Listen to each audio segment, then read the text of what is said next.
I'm now joined by the president of Kevin Davis Insurance, Kevin. Hi, Kevin. Hey, Sherry, how you doing? I'm doing great, doing great. Happy New Year. It's a little late, Yeah, but Happy New Year. this is our first webinar for the year, and wow, Yeah, yeah, I know. Can you believe it? Our first one. And Kevin, not only is it our first one of 2025, it's also a very special year for the company. yes, we're now officially 25 years old this year. We're It's our we're 25th anniversary. we're Wow. we're adults now. Yes. And as we were talking about earlier, Kevin, this is 15 years of webinars. Yes. Yeah. Boy, we've done a lot, and we've done a lot of webinars, and we're really happy celebrating our 25th year of Kevin Davis Insurance Services. It's just been, first of all, it's been how many years you've been here? You've been here almost 20 years yourself, right? Almost 20 coming up. Yeah, 19 this year. So one more year Wow. is 20. Yeah, I Hmm. can't believe it. Wow, time is flying. Time flew by, that's for sure. Yeah, Yeah. yeah. Hmm. But listen, I'm looking forward to the day. This is going to be a great webinar. I love doing these things at the beginning of the year, kind of gives us an idea of what happened over last year and what this year going to look like. So, Absolutely. I did want to take a second to mention that I record all the webinars and I put them on our LinkedIn page. If you'd like to follow us there, you can listen to the recording again. If you're not on LinkedIn, don't worry. We also put them on our YouTube channel, which is youtube.com/kdisonline.com. That's youtube.com/kdisonline.com. And if you have any questions about the material that we go over today, my email is sherry.branson@amwins.com. And Kevin, we have a great topic today. Can you talk about our goal a little bit? sure, what we're going to do is really examine the D&O claims that we've been seeing, but we also can give you some ideas to mitigate the risk. The D&O policy doesn't cover everything. And so just in case you have a situation where your D&O declines it or your CGL decline it, you can have certain things that you can do yourselves to kind of make sure that it's not costing you a lot of money. So and we broke it down into five categories. First thing we're going to do is talk about a D&O claim. What is a D&O claim and how different than a D&O claim from any other type of organization? We'll talk about the different types of D&O claims we've seen, where they're located, and then we'll talk about risk management techniques. How do you kind of avoid some of them or lessen the severity of them? And then we'll go into the D&O coverage itself, the things that really matter in terms of why do it's so important to make sure you understand the coverages that's provided under D&O policy. So that's what we're looking at, Sherry. Absolutely, absolutely.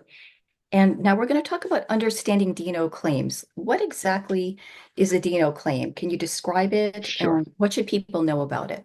Okay, now, if you look at the definition of what is a claim, now, if you look at a standard D&O policy or standard liability policy, right, it's always you see the same thing, a suit for damages.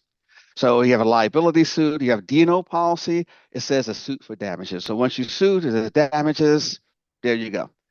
On a D&O for community association, it's different. It is broad. It's broad. We divide it into four categories. There's a written demand for monetary and non-monetary relief. What that basically means is this, Sherry, if you are upset, okay, because you've been parking your car in visitors parking and you were fined, you will make a demand against the board saying, please stop fining me about parking in visitors parking because your visitors parking requirements are unreasonable and unenforceable. So Hmm. you're making a demand against me, not asking for any money. You're making a demand, stop harassing me about visitors parking. Hmm. So that's a written demand. Now, written demand for monetary, you say, okay, stop harassing me and I want my money back, the fines that I paid, because they're unreasonable. Hmm. Okay. So that's the difference. Money damage versus the non-money damage claim. Okay. You're And not Kevin, sure. can I just ask a quick question? I know that in the past we've talked about non-monetary claims being the more common at community associations, correct? And that's really important because if your policy only covers suit for damages, there's no damages in non-monetary claim. And if you think about a community association, there's a lot of people in there who are upset by the way they've been treated and say, stop treating. I demand you stop harassing me. I demand you stop bullying me. I demand you stop everything. And then I ask for money. But as soon as they ask for money, then all of a sudden you picking up the monetary part of the claim. Okay, so that's Absolutely. number one, very important. Number two, the civil proceeding commenced by service of complaint. All they saying is that right now, Sherry, you're upset because you kept getting fined because parked in visitors parking. You believe that they have the authority to enforce that rule. So now you're suing them. You went to got a lawyer and said, I'm suing you for because you have been bullying me for the past 12 years about this parking spot, and I believe I have the authority to park there, and you don't have authority. Okay, so I'm suing you, and I'm suing you for pain and suffering and emotional distress. So now I'm suing you for damages. Okay, Hmm. so now I have a suit for damages there. Okay, the third one, a criminal complaint. Okay. This is interesting. This is from a historical point of view. I've seen one criminal complaint against a board of directors in homeowner association, and that was in New York City about 30 years ago when the board of directors failed to install proper window guards and a kid fell out of it and passed away. And so the board was found criminally negligent on it. So there are other situations out there based on probably embezzlements. I heard about embezzlements where one board member embezzled and there was a criminal complaint against the whole entire board.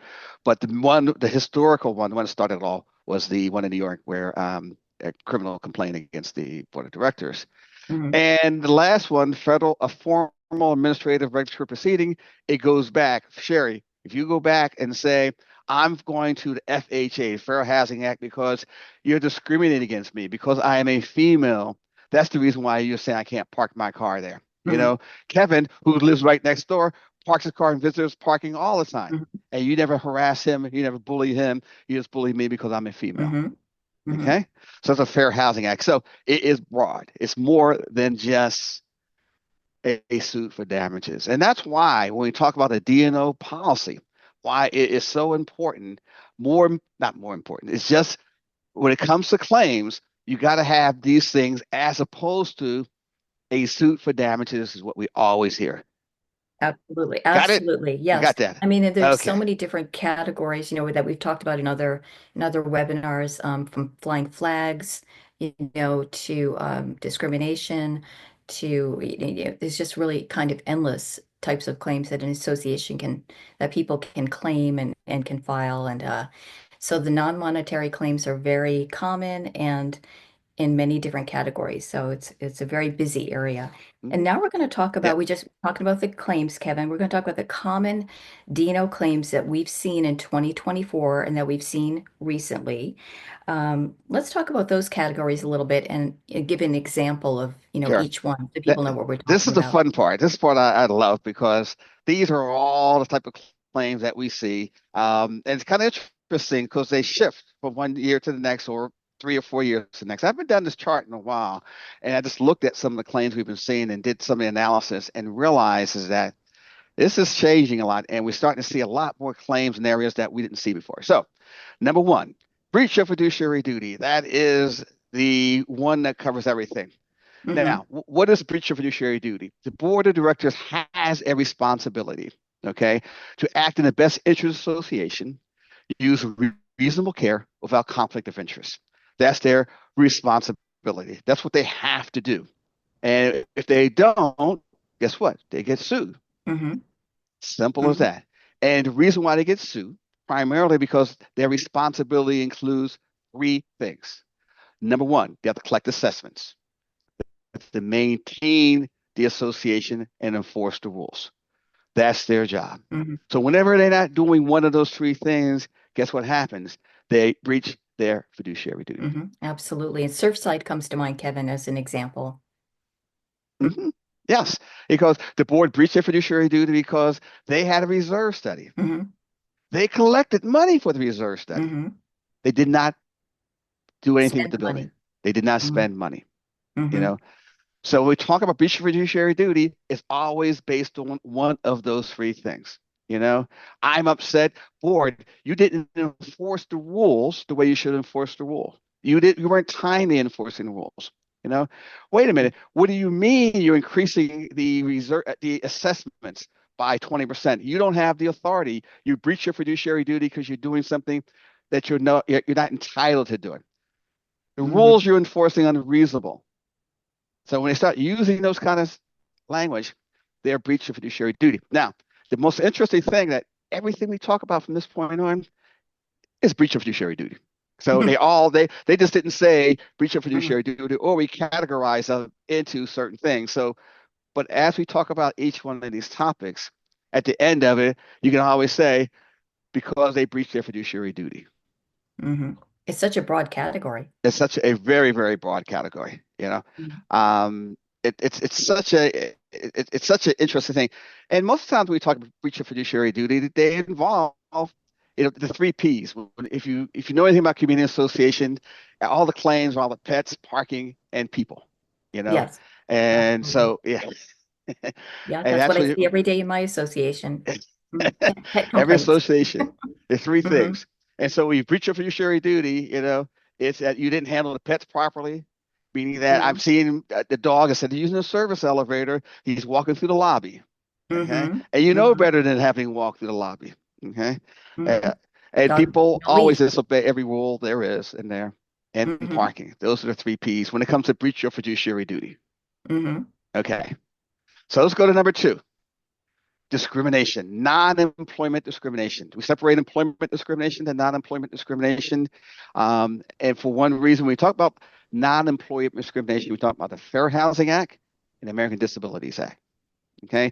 Now, the American Disabilities Act may not apply to community associations unless they have commercial spaces and other reasons, but it's the same thing. It is the failure to accommodate. Simple as that. Hmm. And I know there was a person going around New York City for a while that was measuring, checking to see if there were ramps going into a building, if the building was accessible, meeting the ADA requirements, that kind of a thing. So people are looking for that, looking out, just make sure that a building is meeting the ADA requirements, and they report it if it's not. Yeah, and it's interesting is that one person was in a wheelchair, and he went to all the associations. He went to the pools to make sure the pool had the handicap accessible, and they went to the gyms. They went to the work. I mean, It was like a it's mission. He was yeah. on a mission. He was on Yeah. a mission. He was on a mission. But the number one area we talk about failure to accommodate is emotional support animals. That's it in a nutshell. Hmm. Everybody who right now we talked about pets earlier. That's one of the problems with the three P's. But boy, when you talk about fair to accommodate, I have a pet. Even though the pets are not allowed in my community association, I have to have this pet. Remember the pet squirrel? Remember our pet squirrel we used to have that? Yes. Oh, I'll never forget that one. That was Yeah. like 10 years ago, Kevin. Yeah, they actually had a pet squirrel. It's unbelievable, but they did. Mhm. And then that was the neighbors had they were worried about it. And the reason why, because the actual squirrel was more aggressive than the regular squirrel. So it's something craziness like that. Yeah, An aggressive squirrel. aggressive squirrel. Yeah. So, but the one thing, so we talk about fair housing and fair to accommodate, but the other area is a selective enforcement. So, and we talked about how, you parked in visitors parking, Sherry, and then you come back and say, wait a minute, because I'm a female, you're harassing me. But you also, Mhm. but people use, sex, you can use your age, religion. We had a situation with during a holiday time, when people put up, Christmas trees, but then they didn't like other things they put up. It's okay to put a Christmas tree up, but not a Jewish symbol or like a Mhm. Hanukkah or Mhm. there's certain things. So it became issues, and all of a sudden you have a discrimination case in there for the Fair Housing Act because you're not allowing me to celebrate my religion, but you allow the Christmas decorations to go up. You know, Right. I have my Exactly. Yeah. Kwanzaa stuff out there. Wait a minute, you don't like my Kwanzaa stuff, but you allow the Christmas tree up. Christmas. So Or it Hanukkah. yeah. Hmm. Hmm. So those are kind of things that are happening in community associations that are really different and unique than most other places. You know, you got to selectively, you cannot selectively enforce certain things, and you do it. And one piece of advice I got to make sure I remember to do is that make sure you have an anti-harassment discrimination policy. Hmm. Okay. Because when it comes back and say, Sherry, you come back and say, wait a minute, you are discriminating against me because I'm a female. And the first thing the attorney says, can I see your anti-harassment policy? The board's going to say, well, we don't have one. And then all of a sudden you're in Hmm. trouble. So Hmm. when we talk about this discrimination, you got to have an anti-harassment discrimination policy. That's a good thing to talk to the attorney about, the association attorney, right, Kevin? Have them help you draft one up and make sure Mhm, that it's legal and it's the wording is correct, et cetera. And just make sure it's meeting all the state laws and the county laws and city laws, et cetera. mhm. All right. The next one is violation of the covenant conditions and restrictions. Violations. I hate this one. This is the one I don't like at all. And the reason why, these are what I call procedural or process claims. Okay. These kind of Mhm. claims that the board just failed to do things in a timely manner. They failed to do, failed to do what supposed to do, what they say to do in the documents. A lot of it had to do with election issues. You got to get the notice out within 30 days. It's now 60 days. You got the notices out. And all of a sudden, guess what happens? You had that one person association, their jobs do one thing, look at every single rule and to make sure that you're following every single rule one by one. This is where my favorite one at with the trash cans. The guy puts his Mhm. trash cans out, he leaves them out past 48 hours, and the person starts complaining, and they start making a demand against the board that you enforce the rules. Now, what bothers me the most about these kind of claims, because again, they're process claims. You didn't have proper, you lack the authority. It's in the documents, so it's clear that if you are supposed to do something in 30 days, and now it's 60 days you haven't done it. Guess what happens? Now all of a sudden, I'm upset, and I go to court, and I go to the judge and says, "Listen, I want to run for the board, and I missed. They didn't have the proxies out in a timely manner." And the judge hates these things because the judge will say, "How were you harmed?" Because Mhm. 90 days, or the trash can been out there for 3 days instead of 2 days 48 hours. instead How were of you two harmed? days. Hmm. Yeah. And what happens is when they do it themselves, they create this real problem where it just makes life a lot more challenging, more difficult for them.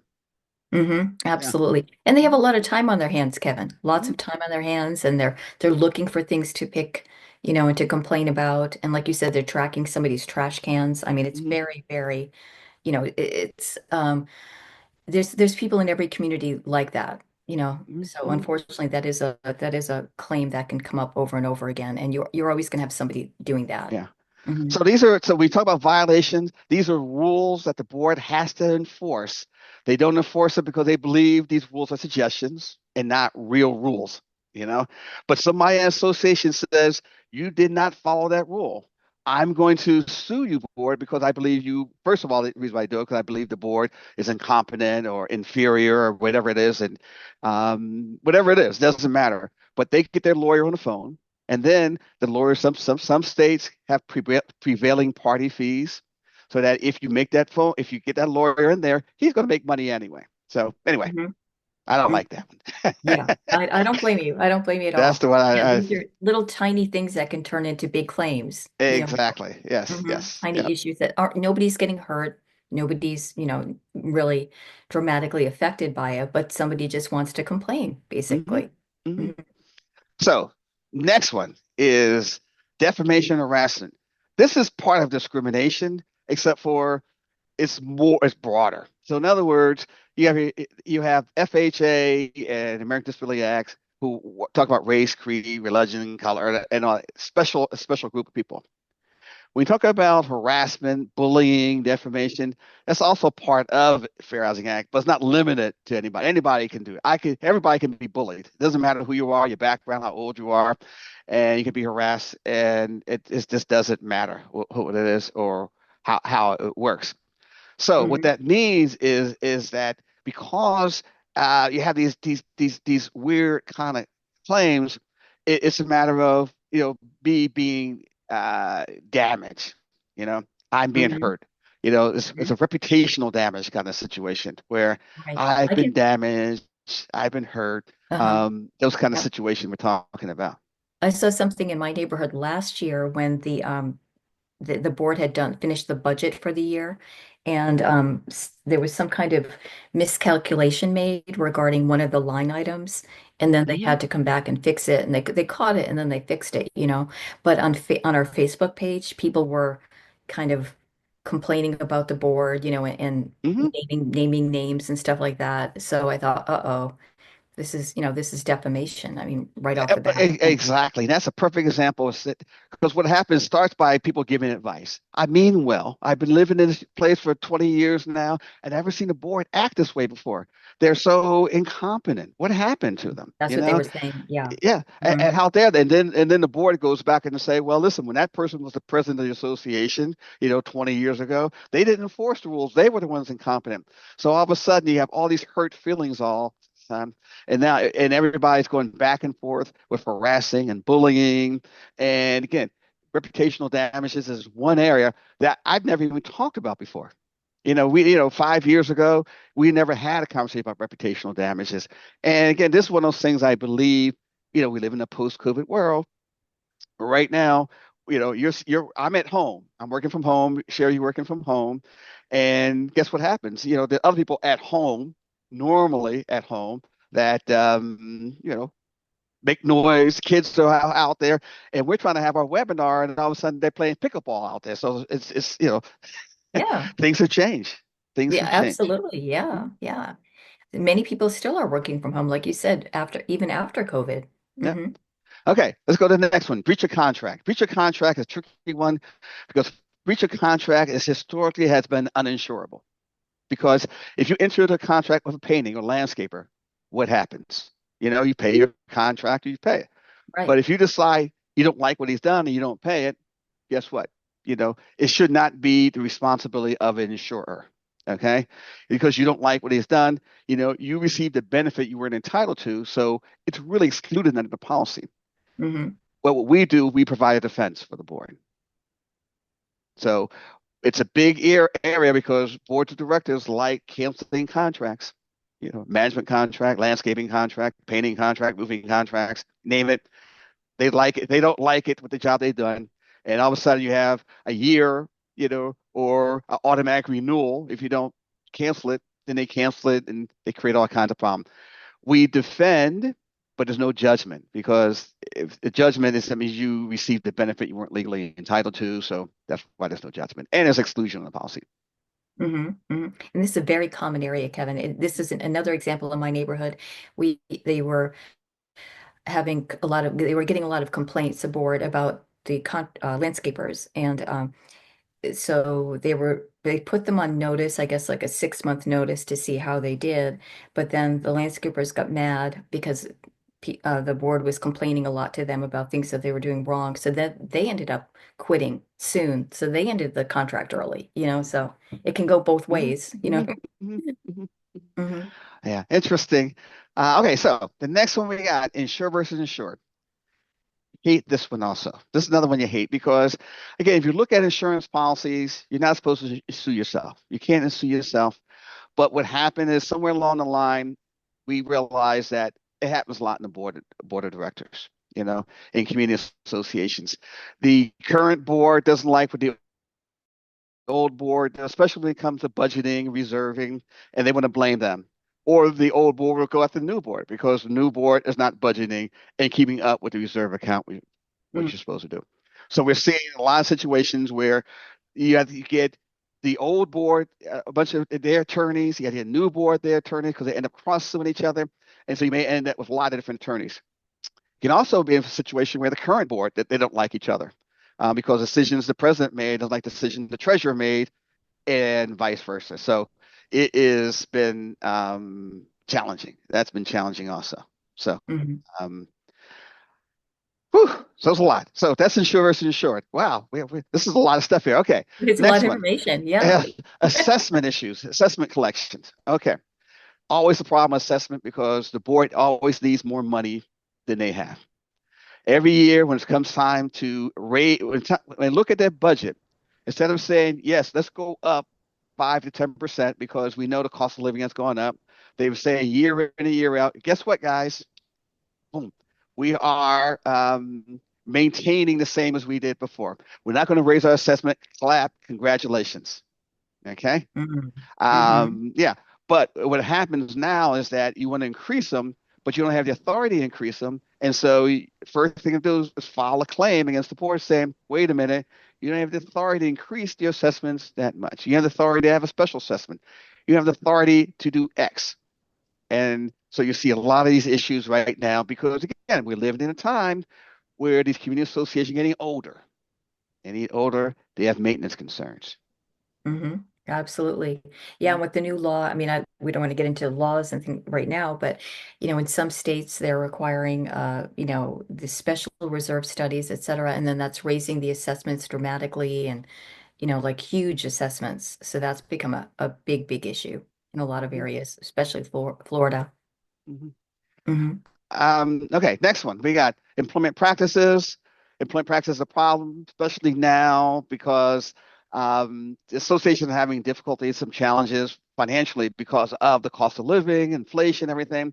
So people are being fired, and as a result, they're not being fired in the right way because most condos do not have HR, human resource people. So you Hmm. see more claims there. Absolutely. Same thing with wrongful foreclosures and wrongful liens. Again, when the economy is not doing well, when we have these issues, people are not paying their assessments. So you're starting to see these foreclosures. And if you're not crossing your T's, dotting your I's, you have a problem. Hmm. And finally, wrong violation of laws and regulations. That's happening because a lot of states are passing reserve study requirements. And guess what? They're not doing. They're not reserving properly. Hmm. Whew, that was a lot. That was a lot of information, Kevin. That was That a was a lot lot of of, stuff. a That was lot a of lot of claims, a stuff. lot of categories. Yeah, a lot of categories. So, Yeah. Yeah. And I see that a couple of questions have come in, so we'll get to the questions at the end. You want to do them at the end, Kevin, yes, or do it at the end because okay, at the we end? got to get this thing We've got more finished. to go through. Yeah, Yeah, we got more to get done. absolutely. Oh Okay. boy, I did. Okay, wait, go. Let's continue. Let's go into the next page. Let's go Okay. to Territorial trends that we're seeing. territorial trends because this is what I like because this tells me where the claims are coming from. Okay, the red is where we have more claims in the red area, and then the yellow area, just like the red, it's like the traffic lights. So you look at that, the red areas are the tough areas, the green areas are the okay areas, and the yellow are the up and coming. Now, this is the interesting thing about it. First of all, you notice most of the red areas is near water. So people love near water. The Gulf of Mexico, you got the East Coast and the West Coast, and the Great Lakes. That's where most of your claims are, because people love that, and people who live around there have a little bit more money than other people, and that's a cause of it. Now, it's interesting in California because the people who live in California, guess what they're doing? They're moving out to Arizona, Nevada, moving to Oregon, and poor Hmm. Idaho out there. Idaho, Idaho's green Idaho. right now, but we know a lot of people moving to Idaho, so we expect Idaho to be yellow in about another year from now. Now, with Florida is interesting because Florida has gotten so expensive. Now, guess what? People are moving to Georgia and South Carolina. So, Right, so exactly. you, that's what's going on there. So you got the East Coast there. That's Hmm. always been a problem. But you have the New Yorkers who go to Florida, but now it's too expensive and the condo living in Florida is too complicated. So they're moving up a little They're bit. So moving up now north a little bit. they Yeah. moved up north a little bit. So Hmm. a lot of that's interesting. And Texas is big, and but again, it's nearly it's in that Gulf area. And some reason I don't know why Missouri is red in the middle there. So something happened in Missouri I don't know about. I need to talk to Karen O'Connor next time I next time I'm in Missouri to find out why it's red. Um, but that's kind of it. That's kind of what the areas are. If you want to look at really get close, if you look at the West Coast, California, anywhere west of what goes up and down I-5. I-5 is the Hmm. one that goes up and down California. California in the middle. Yeah, Yeah. yep. Anything west of that is your issues. If you go to the East Coast, I-95, all 95. the way down there, everything east of 95, that's where your headaches at. If you're west of 95, it's not the kind of problems you have in there. Hmm. So, Hmm. So it's coastal. It's really the coastal areas that tend those to have flavors. Yeah. the most issues. Yep, yep, Interesting. yep. Very, That's where very most of interesting. that's where most of our headaches are at. Hmm. Okay, great. And if anybody has any questions, a couple people have put questions into the Q&A box. If you think of any questions along the way, feel free to type your questions in the Q&A box. And if we have time at the end, we'll get to your questions. Great. Now, Kevin, we've talked about all these different claim trends. We've talked about different categories of claims. Now we're going to talk about risk management strategies. What can people do to help reduce chance of claims happening or at least protect the association to the best that they can protect it. Oh, I think you're muted, Kevin. We can't hear you. Okay, good. Thanks a lot. There Like I we said, go. I got Yeah, these buttons on my. that's okay. No worries. Okay, so we talk about risk management strategies. These are the areas that you really got to focus in on because as we talk about the coverages, you'll see some coverages are all D&O policies not the same. So education and training board members are important. Not only just understanding fiduciary responsibility, but understand that you have to enforce the rules. And so you have Mhm, to collect assessments and you maintain the association. That's your job. It is a business. And you have to treat it as a business. If you have $100,000 community association and you have 100 units, you're operating a $10 million corporation. So mhm, you look at it that way and not look at it as a hobby or a place to talk about what's new on Netflix or the Super Bowl last week if you watch the Super Bowl and you care about that kind of stuff, which a lot of mhm, us do. mhm. So that's number one. Absolutely. Yeah. Hmm. The second one is a risk management helpline. We have a risk management helpline that you have access to. And Sherry, you'll talk about that in a little bit. Hmm. Professional guidance. Professional guidance is your way of defending yourself. Okay, when a claim comes through, okay, when a claim comes through, the best thing to do is say, I listened to my lawyer. I listened to my accountant. Okay, I listened to my insurance advisor. They're there to help you and to help you to when it comes to defend you in case these things happen. Okay. You have these new laws in Florida, so you have to have reserve study. You have to have structural integrity reports done. If you have somebody go out and do it, guess what? I've done it. You have CTA, the Corporate Transparency Act. Okay.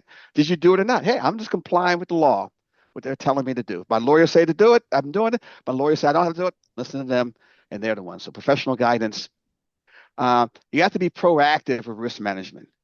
That means you have to understand your governing documents. You have to understand the rules of the association. You understand what you can do and what you don't have, what you have the authority. You have to know the state laws and federal laws that you have to understand that. So when it comes time to breaching your fiduciary duty, you can say, guess what? I haven't breached my fiduciary duty because I understand my authority based on the governing documents, the state laws, federal laws. So that's really important and make sure you have a maintenance agreement. Make sure you maintain the association. Hmm. Absolutely. If you have the money in the reserve account, you've raised the fees, spend the money. Yes. Hmm. And reserve study is important. You got to have reserve study. Reserve, reserve, reserve. When you reserve it, put the money aside and spend it. Don't have a reserve account. Don't have a reserve study and money sitting in reserve account and never spending it. Because that happened to the surf side. They had the money there. They had some money, but they just kind of just waited and waited and waited, and then the building came down. Building came down. Yeah, absolutely. And Absolutely. above all, have to have a comprehensive D&O insurance policy. That is critical because right now, most people do not have what I would call a comprehensive community association D&O contract. Okay. Hmm. So let's talk about what a comprehensive D&O contract looks like. All Okay. right. So we talked about what a claim is. Okay. Monetary, non-monetary, all those different things, lawsuit, FHA, all that stuff. So you have something called you have the insured, and you got to have a broad named insured to include all the volunteers that involved in the association and employees. So anybody who really can be sued for a reason should be an insured. And that is the board member, committee members, employees, committee, volunteers, Volunteers, uh, everybody. Hmm. spouses, the insured organization. And you insured for a wrongful act. And basically, wrongful act is a long thing by any error, act, omission, but it's any act. So if you're looking at a claim, which is a lot of stuff, and insured, a lot of stuff, wrongful act, a lot of stuff, you go to your exclusions. So the key thing to your D&O policies is what type of exclusions you have. So when you look at your exclusions, please do not have a non-money damage exclusion. A lot of policies do not pick up non-money damages. They pick up suit for damages. That's all they cover is suit for damages. So you see something that says no non-money coverage in there, you do not have a good D&O policy. If you have discrimination exclusion in the policy, you don't have a problem. You have employment practices exclusion in the policy, you have a problem. If you have an insured versus insured exclusion, you have a problem. If you have a breach of contract exclusion, you have a policy. And noise exclusion. Now, interesting with noise, because you may not have a noise pollution exclusion in the policy, but you may have a pollution exclusion in the policy. And guess what may be in the definition of pollution? Noise. Noise. Yes, because noise is a pollutant. Okay. Yes. So you got to be really careful that you don't have a exclusion for noise, because guess what's happening right now? There's a lot of noise out there. Right Mm-hmm. now, it's 11:45 out here in California, but an hour from now, I'm going to hearing kids all over, in our area, everything. So Mm-hmm. Mm-hmm. we're working from home now, and we just hear a lot of noise. Remember that all the COVID pets now that are barking because people are going back to work. Right. Yeah, The dog's in the house all day I was in the barking. house all Mm-hmm. day. Yeah, yeah. Mm-hmm. Mm-hmm. So Yeah. noise is becoming a problem, which historically was not a problem. Today, it's a problem. Mm-hmm. Absolutely. Absolutely. Great information here, Kevin. Fantastic information. So where are we at right now? We are we finished yet? Let's see, we're just about at the end. Yeah, we're Okay. just we're just wrapping. We have some new questions that have come in too. So I'll go to the next slide, which is a risk management helpline, and talk about that a little bit. Now, this is a fantastic resource for your customers, for board members to use. It basically covers a wide range of risk management topics. It can be accessed by any current travelers insured with CAM liability coverage. And the phone number is up on the screen. It's 855-548-8656. They're open Monday through Friday from 8 a.m. to 5 p.m. Eastern Standard Time. They're not open on holidays, by the way, but it's a great resource, a great tool. Share it with your customers. Feel free to use it anytime if they have any legal questions at all. They think something might be a claim or you could turn it into a claim. You could just use it whenever it's needed. And Kevin is also the host of a fantastic podcast, which you won't want to miss. It's called Common Sense for Common Areas Podcast. He's been doing it for 2 years now, Kevin. Has it been Two two? years. Yeah, this We is we we on two one. I years. think we're about on 100 right now. I think You're we're at coming up to 100. episode Wow. 100. Yeah, episode Oh, 100 every week. fantastic. Every That, week, yes. that's Mhm. great. Yeah, if you want to talk about that a little bit, your podcast. It is. What we do is I do one a month. Um, what Robert does, he has a guest person who live in the community association talk about one of their good luck stories, and it's just fun. We just have these conversations about coverage. We have the conversation about life living in community associations. In fact, we have one coming up probably in about a week or so on breach of. Oh, when this came out on breach of fiduciary duty. We did a Oh, long half an hour on breach of fiduciary duty. You can look it up and you can see it. It just came out this week. So perfect timing. yeah, Perfect perfect timing. timing. Yeah. Mhm. Great. Mhm. Fantastic. And you can find Kevin's podcast on Apple, Google, Spotify, and Stitcher, wherever you get your podcasts. It's a fantastic resource. They have everybody from attorneys on as guests, property managers, accountants, really everything. They cover so many different topics. It's really a great, great resource. And now let's get to our questions. Kevin, do we have time for a couple of Sure, let's go. questions? Yeah, let's go some Okay, let's questions. see. Yes, yes, Looks like we definitely. have five that have come in. Oh, Jake says, Jake Marcus, congratulations on 25 All years. right. Thank you so much, Jake. Thanks, Jacob. I'm looking forward to doing a webinar with him in a couple of months. Oh, great. Yes. Yep. Fantastic. Mhm. Fantastic. And somebody asked, are we able to get a copy of this page? Yes, I can email you the PowerPoint. I'll give my email address out one more time. It's sherry.branson@amwins.com. Sherry, SHERRY .branson@amwins.com. Shoot me an email and I'll send you a copy of the PowerPoint. And let's see, Karen Kennedy Bronco. Thank you, Oh, Karen, wow. for your question. Oh, you know her, Kevin? Oh, yeah, yeah. Karen, I know her dad really. I knew her dad really well, and yeah, we had Oh, a lot of good times. In fact, according to her dad, and then we put her through college. One of our claims, Ocean Club in New Jersey, put her through law school. wow. Wow. Thanks, Karen. Fantastic. I mean, Um, Thank you, Karen, for asking a question. Karen wants to know for violations on the defense side, we see that they make a damage claim for assessed fines, legal fees, assessed, etc. Okay. I think it's a comment more than anything else. Oh, Yeah. it's a comment. Yes. Comment. Yeah. Thank you, Yep. A Karen. Thank you comment. so Yep. much. Yep. Mhm. Okay, let's see. And here's a question from Corinne Smith. Thank you, Corinne. Hello, what was the synopsis of the two biggest percentages of D&O claims? Was it breach of fiduciary duty and discrimination, non-employee? Apologies, but I missed that section. Well, let's put the chart back up. Troy, can you Yeah, put the let's put chart the back up chart back there? up. And you can see.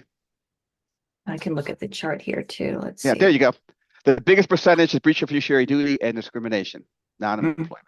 And mhm. again, it's kind of a tricky list because everything on here you breach your fiduciary duty. Okay, and discrimination is defamation, harassment. But I mean, all these things can be tied in those first two items there. So Right. we It's just kind of an separate them. umbrella. That's like an umbrella It's kind an of, umbrella um, yeah, because catches a lot of claim.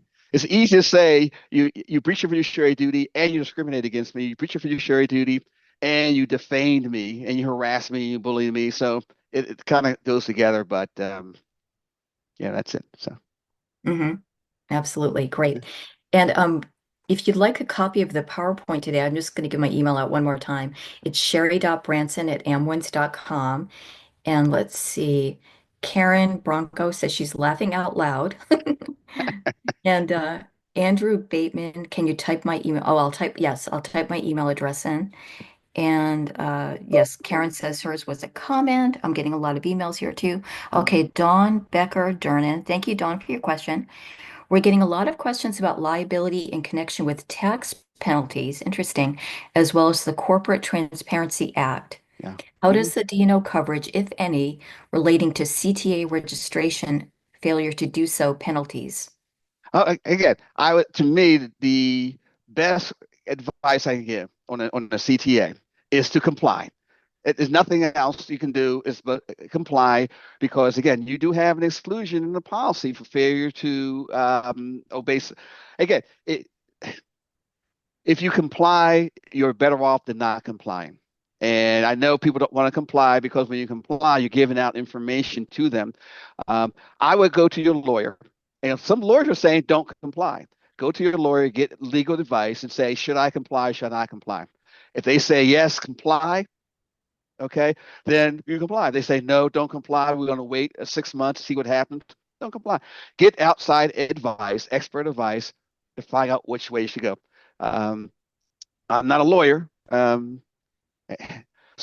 but go to a lawyer and ask them what's the best way of handling that situation. Our biggest fear right now is a lot of legislation out there that will impact the DNO.